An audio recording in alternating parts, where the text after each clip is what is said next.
पाकिस्तान में कोरोना मरीजों में ब्लैक फंगस केसेस सामने आ गए। ब्लैक फंगस से 4 कोरोना मरीजों का इंतकाल और मुतादिद केसेस। माहिरीन का कहना है कि मुतादिद सेंटर्स ब्लैक फंगस के ये केसेस रिपोर्ट नहीं किए। मरीजों में इस महलिक फंगल इन्फेक्शन की तशखीस मुश्किल से होती है। सफारतकारों को इमरान खान की सरजनिश पर साबिक सफ़ीरों की एसोसिएशन नाराज़। वज़ीर आज़म को शिकायती ख़त लिख दिया। कहा कि सफ़ीरों पर बग़ैर तहक़ीक़ात तनकीद नाकाबिल फ़हम है। खामियों की तस्दीक करनी चाहिए, ना कि अवामी सतह पर सरजनिश की जाए। तहक़ीक़ात के बगैर पूरे इदारे को मोरद इल्ज़ाम ठहराना समझ से बारतर है। वज़ारत ख़ारजा के सिर्फ 320 अफसरान 120 सफारत खानों में काम कर रहे हैं। इतनी कम अफरादी क़ुव्वत के साथ सफारत खाने बेहतरीन काम कर रहे हैं।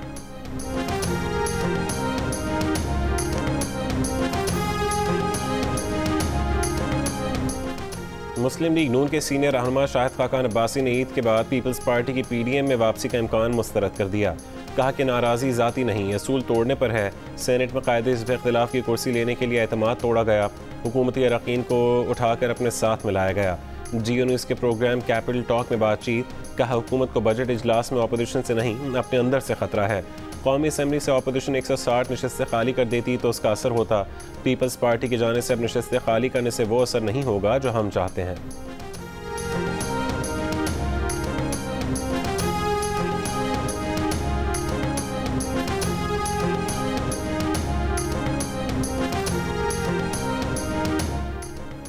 अपोजिशन लीडर शहबाज शरीफ का नाम ECL पर डालने की नैब की दरख्वास्त वजारत दाखिला को मौसूल। वफाकी वज़ीर दाखिला शेख रशीद ने Geo न्यूज़ को बताया कि आज सुबह तय करेंगे कि ECL की दरख्वास्त पर गौर के लिए इजलास कब बुलाना है। इजलास में ही तय करेंगे कि नाम ECL में डालना है या नहीं, फिर वो फैसला काबीना को भिजवाया जाएगा। नैब लाहौर ने भी शहबाज शरीफ की जमानत के खिलाफ सुप्रीम कोर्ट में अपील दायर करने का फैसला कर लिया।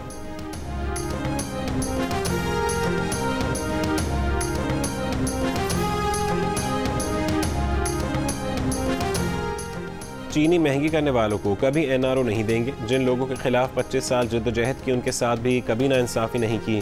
जहांगीर तरीन के साथ भी नाइंसाफ़ी नहीं करेंगे। इमरान खान का अवाम के फ़ोन कॉल्स पर जवाब।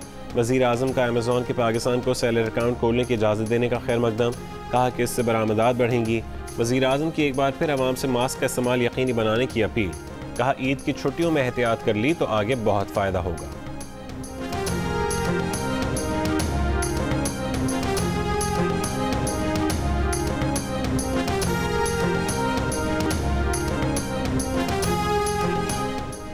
ईद से पहले फ़लस्तीनियों पर इसराइल ने क़यामत ढा दी। गज़ा पर वहशियाना बमबारी। 130 हमलों में कई रिहायशी इमारतें निशाना बनी। खौफ से सहमे लोग जान बचाने के लिए इधर उधर भागते रहे। बच्चे खौफ से चिल्लाते रहे। शहीद फ़लस्तीनियों की तादाद 28 हो गई। 10 बच्चे भी शहीदों में शामिल। 180 फ़लस्तीनी ज़ख्मी। हमलों में हमास के 15 कमांडर भी मारे गए। 11 साल के बच्चे की मौत पर वालिदा गम से निढाल, बहन भाई बेहाल। फ़लस्तीनी सदर महमूद अब्बास की गज़ा पर इसराइली हमलों की मज़म्मत। हमास के रॉकेट हमलों में 3 इसराइली हलाक और 70 इसराइलियों के ज़ख्मी होने के बाद इसराइली वज़ीर आज़म ने फ़लस्तीनियों पर हमले तेज़ करने का ऐलान कर दिया। फ्रांस का भी इसराइल से हमास पर हमले बढ़ाने का मुतालबा।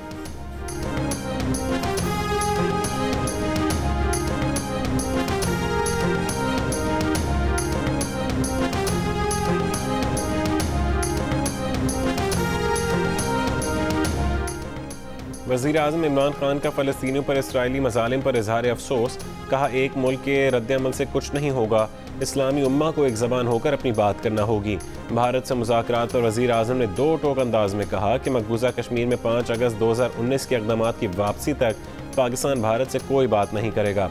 अवाम के सवालों के बराह रास्त जवाब देते हुए वज़ीर आज़म ने कहा कि अफसोस है कि मग़रिब इंसानी हुकूक़ की बात तो करता है, लेकिन कश्मीर के मसले पर उस तरह साथ नहीं देता जैसे देना चाहिए।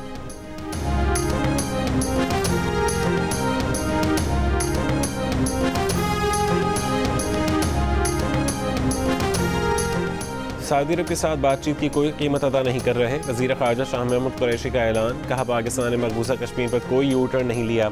अक़वाम मुत्तहिदा और सलामती काउंसिल के एजेंडे पर मौजूद मसला कश्मीर दाखिली मामला हो ही नहीं सकता। वज़ीर ख़ारजा ने एक बार फिर कहा कि कश्मीर से मुतालिक भारत के साथ इस वक्त कोई बातचीत नहीं हो रही। मुस्तक़बिल में भी किसी बातचीत के लिए भारत को कश्मीर से मुतालिक अपनी पॉलिसी पर नज़रसानी करना होगी।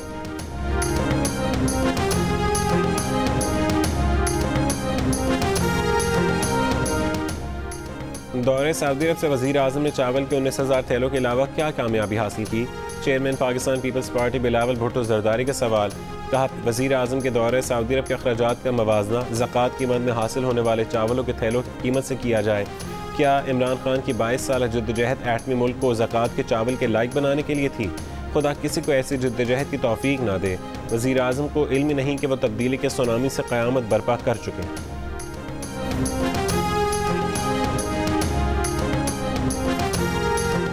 सऊदी अरब ने पाकिस्तान में ज़कात के चावलों की तकसीम शुरू कर दी। कराची में सऊदी कौंसल खाने ने बताया कि 19,000 अफराद में 21 किलो के चावलों के थैले तकसीम किए गए।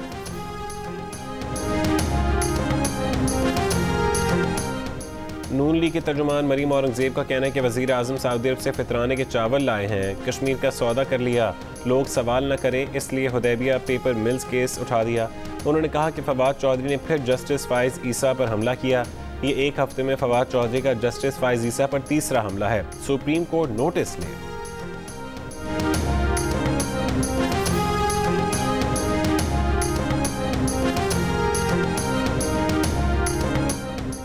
वफाकी वज़ीर इत्तलात फवाद चौधरी का हुदैबिया पेपर मिल्स केस में नए हक़ाइक़ सामने आने का दावा। कहा, नए हक़ाइक़ पर नई तफ्तीश होगी। ये केस तकरीबन 1 अरब 24 करोड़ रुपए के फ्रॉड और पैनामा पेपर्स केस से बड़ी कहानी है। एहतसाब अदालत में आया तो शरीफ फैमिली डील करके सऊदी अरब चली गई। 2008 में मामला दोबारा उठाया तो पीपल्स पार्टी और नून लीग के मुकमुका ने केस फिर रुकवा दिया। कार्रवाई लाहौर हाई कोर्ट में चैलेंज की गई तो 2 रुकनी बेंच ने मुनक़सिम फैसला सुनाया। मुकदमा 2014 में बंद कर दिया गया। केस बंद करने का फैसला देने वाले जज साहब के बैरूनी मुल्क असासों का इंकशाफ सामने आया। उम्मीद है अदलिया उन जजेस के खिलाफ कार्रवाई करेगी जिन्होंने शरीफ फैमिली की मुआवनत की।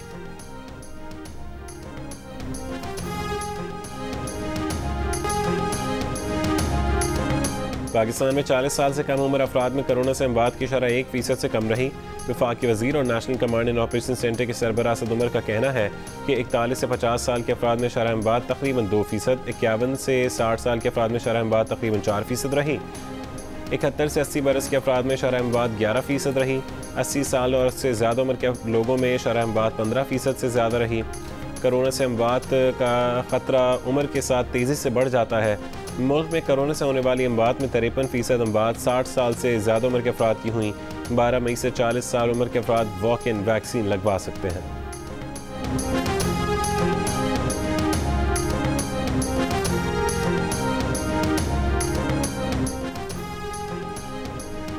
इलेक्ट्रॉनिक वोटिंग पर रेफरेंडम करा लिया जाए। Free and fair election network फाफे ने तजवीज़ दे दी। कहा कि इंतखाबी इस्लाहात पर अवामी और सियासी बहस और मुकालमे की ज़रूरत है। वज़ीर आज़म रेफरेंडम की तजवीज़ पार्लियामेंट के मुश्तरका इजलास में पेश कर सकते हैं। आटा, चीनी और मुर्गी का गोश्त मज़ीद महंगा हो गया। कोयटा में 1 किलो चीनी 8 रुपये इजाफे के बाद 108 रुपये किलो हो गई। 1 किलो मुर्गी का गोश्त 480 रुपये का हो गया। हैदराबाद में मुर्गी का 1 किलो गोश्त 20 रुपये इजाफे से 520 रुपये किलो पर पहुँच गया। लाड़काना में 10 किलो आटे का थैला 20 रुपये इजाफे से 600 रुपये का हो गया। नमाज ईद उल फितर खुली जगह पर SOPs के साथ पढ़ाई जाए। रश हो जाए तो 2 से 3 जमातें करा ली जाएं। NCOC ने गाइडलाइन जारी कर दी। कहा कि नमाज ईद का खुतबा छोटा रखा जाए। बीमार, बुजुर्ग और 15 साल से कम उम्र बच्चे ईद की नमाज पढ़ने ना आएँ। नमाजी मास्क पहने, गले मिलने और हाथ मिलाने से गुरेज करें। मैनचेस्टर सिटी ने इंग्लिश प्रीमियर लीग का टाइटल जीत लिया है। लेस्टर सिटी ने अहम मैच में मैनचेस्टर यूनाइटेड को 2-1 से शिकस्त दी। मैनचेस्टर सिटी ने 5वीं मरतबा इंग्लिश प्रीमियर लीग का टाइटल अपने नाम किया है। और पाकिस्तानी फिल्म के लिए बैनुल अक़वामी एजाज़ प्रोड्यूसर निगहत अकबर शाह की फिल्म दरिया के इस पार ने न्यूयॉर्क फिल्म फेस्टिवल में 3 अवार्ड जीत लिए। 96 फिल्मों के मद्दे मुकाबल बेहतरीन शॉर्ट फिल्म, बेहतरीन हिदायतकार और बेहतरीन अदाकारा के अवार्ड्स अपने नाम किए।